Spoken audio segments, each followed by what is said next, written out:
Hey everyone, it's Corey Chavesta, recruitment specialist with Girl Scouts of Southwest Texas. Once again, welcoming you to another episode of our Girl Scout Virtual Book Club. Today, we are going to be reading chapter 11 of Harry Potter and the Sorcerer's Stone, called Quidditch. So again, we are going to read through the chapter. We'll have some trivia questions, so make sure that you're paying attention, and then we have a challenge activity at the end. So let's go ahead and get started.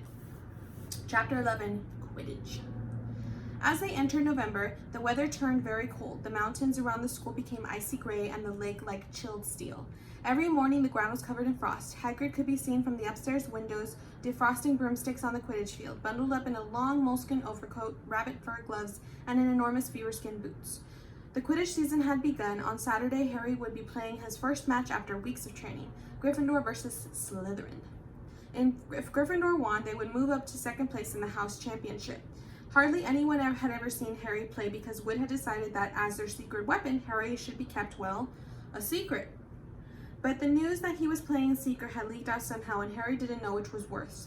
People telling him that he'd be brilliant, or people telling him that they'd be running around underneath him holding a mattress.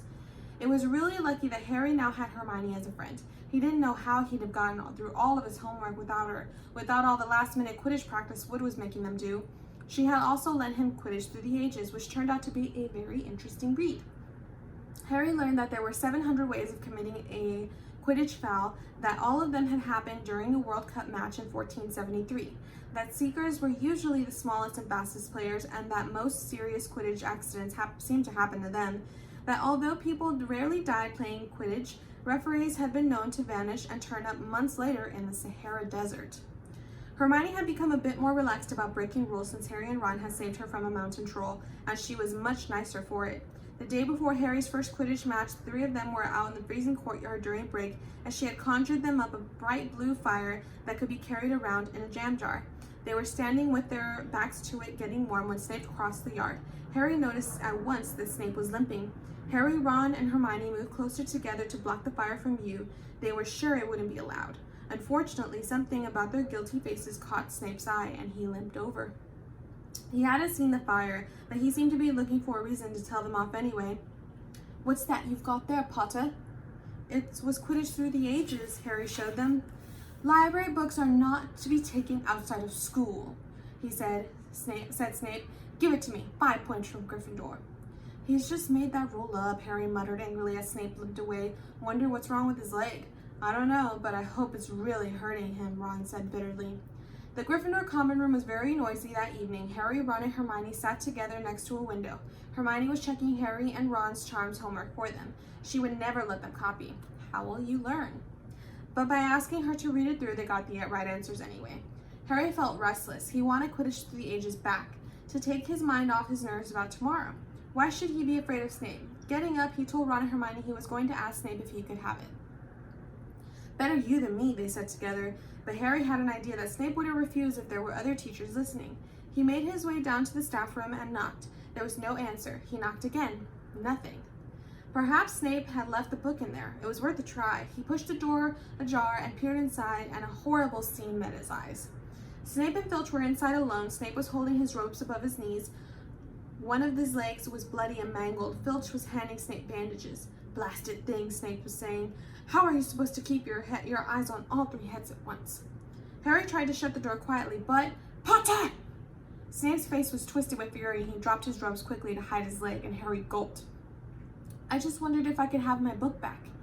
"Get out! Out!" Harry left before Snape could take any more points from Gryffindor, and he sprinted back upstairs. "Did you get it?" Ron asked Harry to join them. What's the matter?" In a low whisper, Harry told them what he'd seen. "You know what this means," he finished breathlessly. "He tried to get past that three-headed dog on Halloween. That's where he was going when we saw him. He's after what it's guarding. And I bet my broomstick he'd let that troll in to make a diversion." Hermione's eyes were wide. "No, he wouldn't," she said. "I know he's not very nice, but he wouldn't try and steal something Dumbledore was keeping safe." "Honestly, Hermione, you think all teachers are saints and something," snapped Ron. "I'm with Harry. I wouldn't put anything past Snape. But what's he after? What's the dog guarding?" Harry went to bed with his head buzzing and the same question. Neville was snoring loudly, but Harry couldn't sleep. He tried to empty his mind. He needed to sleep. He had to. He had his first Quidditch match in a few hours, but the expression on Snape's face when Harry had seen his leg wasn't easy to forget. The next morning dawned very bright and cold. The great hall was full of the delicious smell of fried sausages and the cheerful chatter of everyone looking forward to a good Quidditch match. "You've got to eat some breakfast." "I don't want anything." "Just a bit of toast," wailed Hermione. "I'm not hungry." Harry felt terrible. In an hour's time, he'd be walking onto the field. "Harry, you need your strength," said Seamus Finnegan. "Seekers are always the ones to get clobbered by the other team." "Thanks, Seamus," Harry said, watching Seamus pile ketchup onto his sausages. By 11 o'clock, the whole school had seemed to be out in the stands around the Quidditch pitch. Many students had binoculars, and the seats might be raised high in the air, but it was still difficult to see what was going on sometimes. Ron and Hermione joined Neville, Seamus, and Dean with the West Ham fan up in the top row. As a surprise for Harry, they had painted a large banner on one of the sheets Scabbers had ruined. It said "Potter for President," and Dean, who was good at drawing, had done a large Gryffindor lion underneath. Then Hermione performed a tricky little charm so that the paint flashed different colors. Meanwhile, in the locker room, Harry and the rest of the team were changing into the scarlet Quidditch robes. Slytherin would be playing in green. Wood cleared his throat for silence.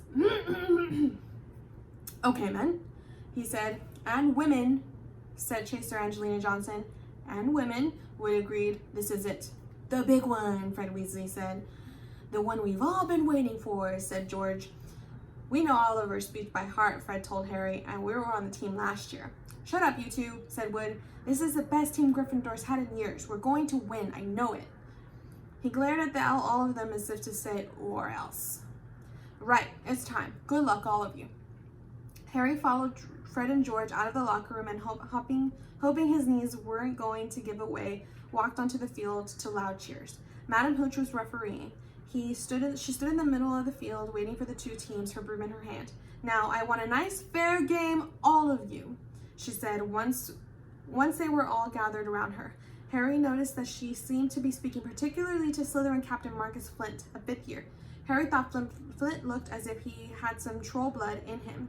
Out of the corner of his eye, he saw a fluttering banner high above, flashing "Potter for President" over the crowd, and his heart skipped. He felt braver.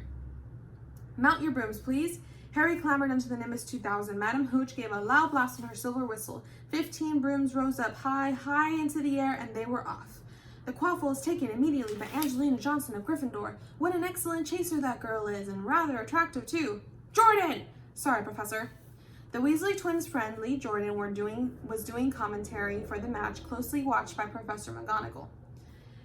"And she's really belting along up there. A neat pass to Alicia Spinnet, a good friend of Oliver Wood's last year, only a reserve. Back to Johnson, and nope, Slytherins have taken the quaffle. Slytherin Captain Marcus Flint gains the quaffle, and off he goes. Flint flying like an eagle up there. He's going to stopped by an excellent move by Gryffindor keeper Wood, and the Gryffindors take the quaffle. That's Chaser Katie Bell of Gryffindor there. Nice dive around Flint, off up the field, and ouch! That must have hurt, hit in the back of the head by a bludger. Quaffle taken by the Slytherins. That's Adrian speeding off towards the goalpost, but he's blocked by a second bludger, sent his way by Fred or George Weasley, can't tell which. Nice play by the Gryffindor beater. Anyway, Johnson back into the possession of the quaffle. A clear field ahead, and off she goes. She's really flying. Dodges a speeding bludger. The goalpost are ahead. Come on now, Angelina. Keeper Bletchley drives, misses. Gryffindor scores! Gryffindor cheers filled the cold air, and howls moan from the Slytherins. Budge up there, move along. Hagrid! Ron and Hermione squeezed together to give Hagrid enough space to join them. Been watching from a hut, said Hagrid, patting a large pair of binoculars around his neck, but it isn't the same as being in the crowd. No sign of a snitch yet, eh? Nope, said Ron. Harry hasn't had much to do yet. Keep out of trouble, that's something, said Hagrid, raising his binoculars, peering skyward at a speck that was Harry. Way up above them, Harry was gliding over the game, squinting about for some sign of the snitch. This was part of Wood's game plan. Keep out of the way until you catch the snitch, Wood had said. We don't want you getting attacked before you have to be. When Angelina had scored, Harry had done a couple of loop-the-loops to let off some feelings. Now he was back staring around for the snitch. Once he had caught sight of a flash of gold, but it was just a reflection from the Weasleys' wristwatches, and once the bludger decided to come pelting his way, more like a cannonball than anything, but Harry had dodged it, and Fred Weasley came chasing after it. "All right there, Harry," he said, time to yell, and as he beat the bludger furiously towards Marcus Flint. "Slytherin in possession," Lee Jordan was saying. "Chaser ducks, 2 bludgers, 2 Weasleys, a chaser bell, and the speeds towards the—" Wait a moment, is that the snitch? A murmur ran along the crowd as Adrian dropped the quaffle, but too busy looking over his shoulder at the flash of gold that had passed his left ear. Harry saw it. In a great rush of excitement, he dived toward, after a streak of gold. Slytherin Seeker Terrence Higgs had it too. Neck and neck, they hurtled toward the snitch. All the chasers seemed to have forgotten what they were supposed to be doing as they hung in midair to watch. Harry was faster than Higgs. He could see the little round ball of wings fluttering, darting up ahead. He had put an extra spurt of speed. Wham!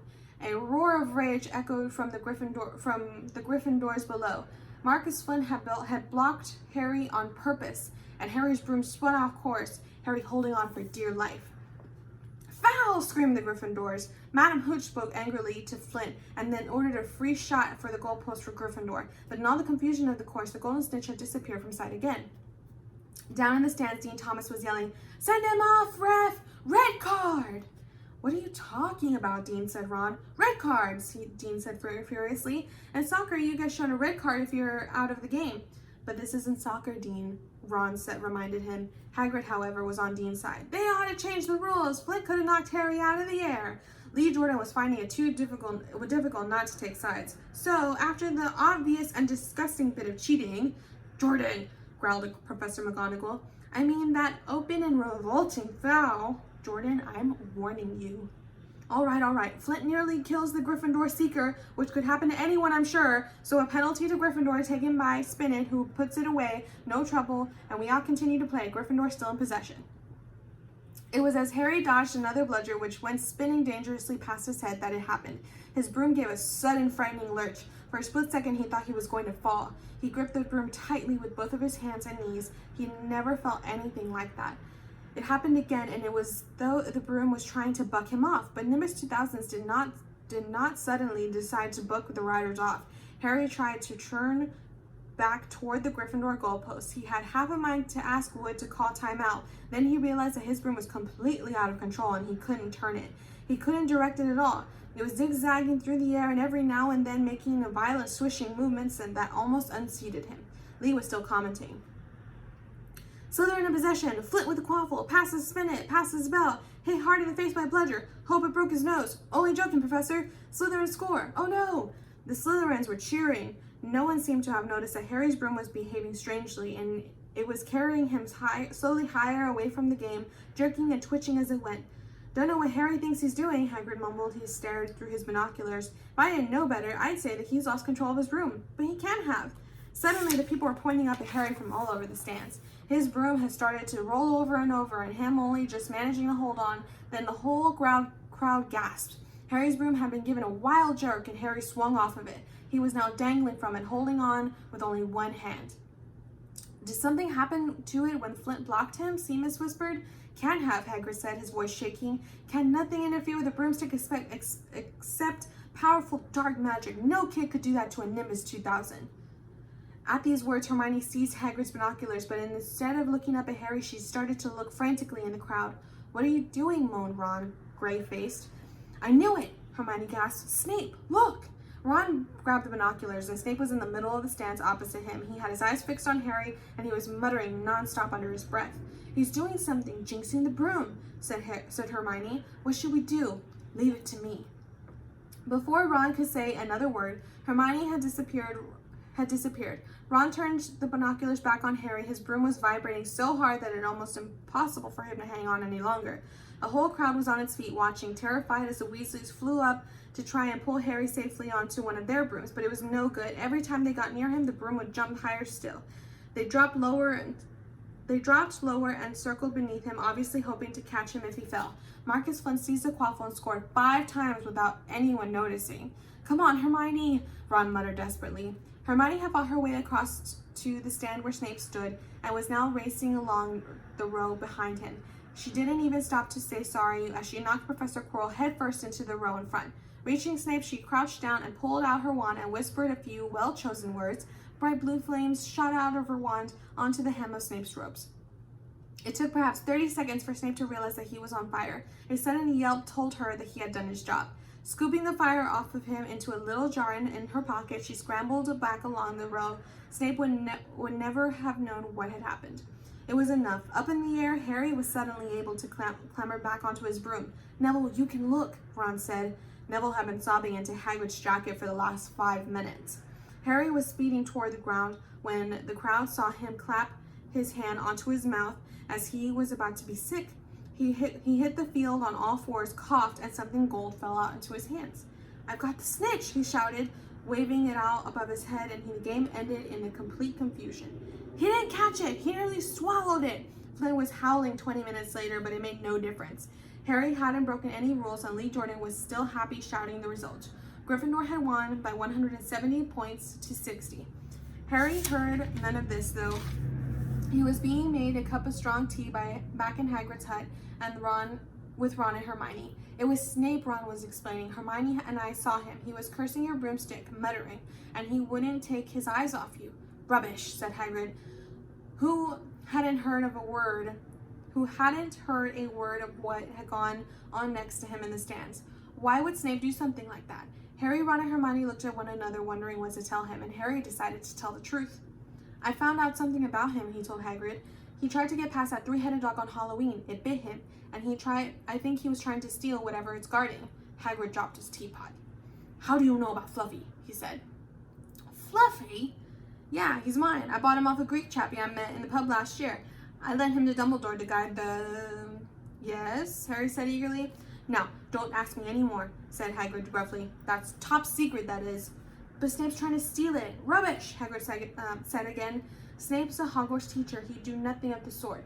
So why did he just try to kill Harry?" cried Hermione.